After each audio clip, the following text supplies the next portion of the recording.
Yo, what is up guys, Leo here. As you can see behind me, it looks rather different, and that's because I'm in the process of upgrading my desk setup, and partly the reason why I've been slacking on some videos.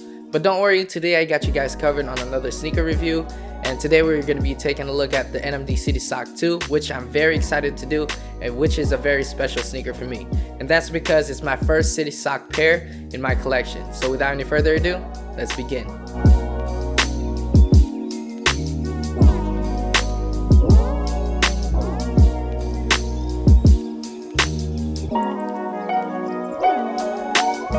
First, let's talk about the biggest difference. Even though I don't have a CS2 1 to compare side by side, it is a dead giveaway that the collar is different. The collar on the CS2 2 is done in an overlapping wrap style.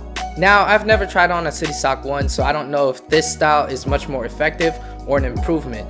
However, I can say that the fit is very snug. Now, I don't know if that's because I went half size down or because of the actual method of the wrap style. We'll talk more about fit later.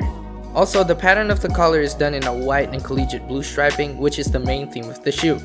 Now towards the back, we see a faux leather pull tab in an almost vachetta tan color, with the famous phrase, "the brand with 3 stripes debossed." I would have liked to see this pull tab done in a much darker shade of brown though, like they had originally planned in the sample releases like this one.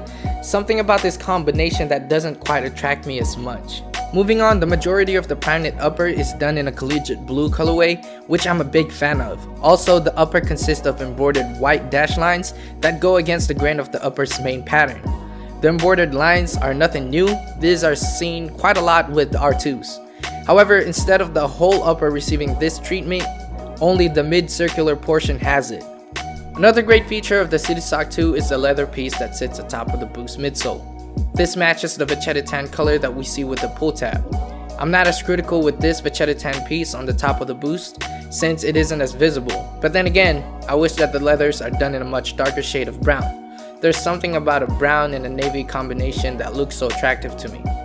Also, in the inside of the shoe, we get an inner heel support that extends further out to provide support for the arch as well.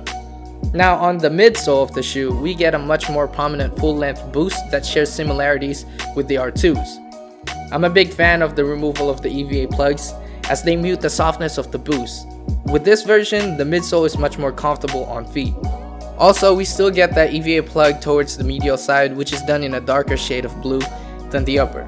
On the lateral side, we have that debossed diagonal lines in place of the old heel EVA plug.